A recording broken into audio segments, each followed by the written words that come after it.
Right, so there's a building in Dubai that's half a mile tall, costs $1.5 billion, and if you cut the power to its foundation for too long, the entire thing starts to crumble. This is the Burj Khalifa, 828 meters of concrete, steel, and engineering hubris, and for the past 15 years, it's been standing on something rather alarming. Sand. Not bedrock. Not granite. Sand. Ancient seashell dust, to be precise. The kind of substrate you'd avoid if you were building a garden shed, let alone the tallest structure humanity has ever constructed. But here's where it gets properly mental. The foundation doesn't just sit on this sand, it relies on friction. And to keep that friction working, to prevent the steel reinforcement from corroding in Dubai's salty groundwater, the building needs a constant flow of electricity. 24 hours a day, 7 days a week. Cut that power, the corrosion begins. And if it continues, well, the world's tallest building becomes the world's tallest liability. Today, we're going inside the engineering madness that is the Burj Khalifa. How they anchored it to nothing, how they confused the wind, and why building the tallest thing on Earth required mixing concrete with ice and pouring it at night like some sort of construction heist. Let's find out if this is genius or just spectacularly reckless, the foundation that shouldn't exist. Most skyscrapers are built on bedrock. You drill down until you hit solid rock, then you anchor your building to the Earth's crust. Job done. But in Dubai, no bedrock. The engineers drilled down 140 meters, that's deeper than the Statue of Liberty is tall, and found nothing. Just loose sand and weak sedimentary rock made from ancient seashell deposits. Geologists call it calcisiltite. Engineers call it a nightmare. So what do you do when you need to support 450,000 tons and there's nothing to anchor it to? You cheat. Bill Baker, the structural engineer responsible for keeping this thing standing, came up with a solution that sounds absurd until you realize it's the only solution: friction. They drilled 192 reinforced concrete piles, each one driven 50 meters deep into the sedimentary mush, and then they poured a 3.7 meter thick concrete raft on top, the size of a small park, to spread the building's weight. Now here's the clever bit. These piles don't rest on anything solid. They're held in place purely by the friction between the concrete surface and the surrounding soil. Think of it like trying to pull a fence post out of wet sand. The deeper it goes, the harder it is to move. Except in this case, the fence post is holding up 828 meters of skyscraper. But there's a problem. A rather catastrophic one, actually. Dubai's groundwater is salty. More salty than seawater, in fact, due to chloride concentrations from the nearby Persian Gulf. And when salty water meets steel reinforcement bars inside concrete, rust, corrosion, structural failure. So how do you prevent that? You turn the foundation into a battery. The engineers installed a cathodic protection system. The steel rebars act as the cathode. A titanium mesh buried in the concrete acts as the anode. And when you run a constant electrical current between them, 24/7, no interruptions, the electrons deposit on the cathode, preventing rust. But if the power fails, the process stops. The salt water wins. And over time, the foundation weakens. It's not an immediate collapse, obviously, but it's a slow-motion countdown. And that's why the Burj Khalifa's foundation has its own dedicated power supply, with backups, and backups for the backups. Because when your building is held up by friction and electrochemistry, there is no margin for error. Confusing the wind and why it almost killed them. Now let's talk about the thing that actually wants to knock this building over. Wind. At 828 meters, wind isn't a breeze, it's a weapon. When wind hits a tall, flat-sided building, it doesn't just push against it. It creates something called vortex shedding, alternating pockets of low pressure that peel off the sides like water around a stone in a river. These vortices make the building rock back and forth, perpendicular to the wind direction. And if those oscillations match the building's natural frequency, you get resonance. The building starts swaying more and more until something breaks. The engineers at RWDI ran over 40 wind tunnel tests to solve this, and they came up with a solution so brilliantly simple it sounds like a joke. Confuse the wind.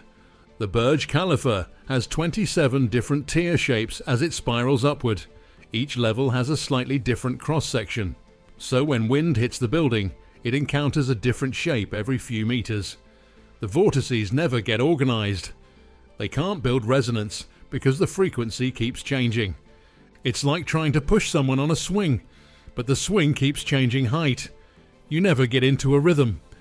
But even with that, the building still moves. A lot.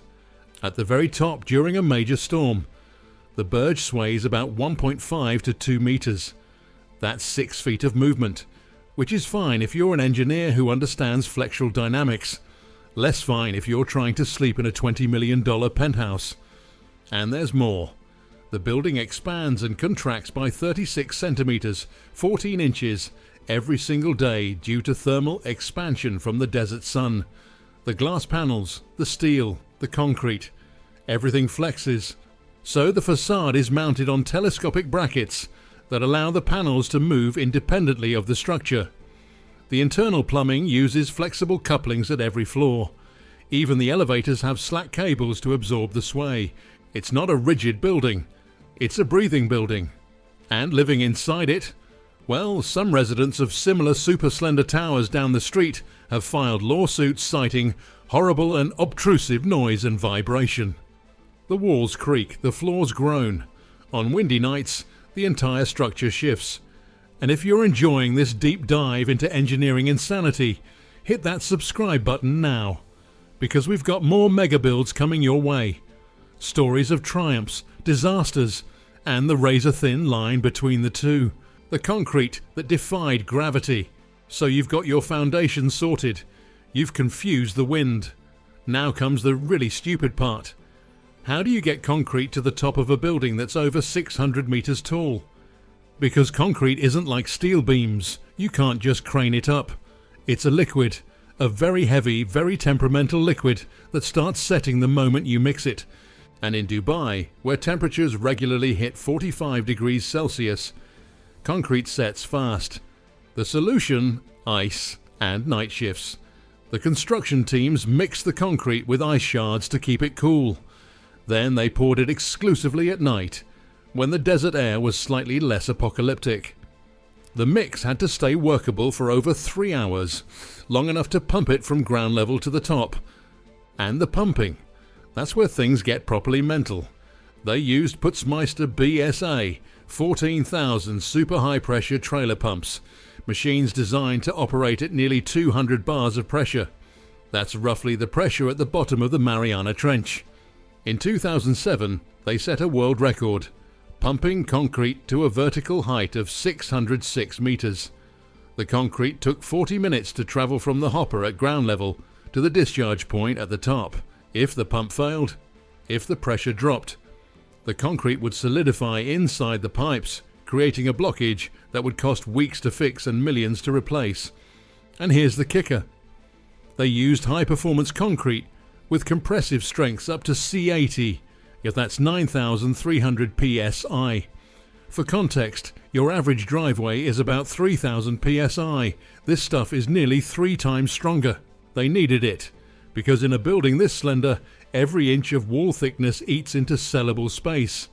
And when you're selling penthouses for $100 million, inches matter. 330,000 cubic meters of concrete. 55,000 tons of steel rebar.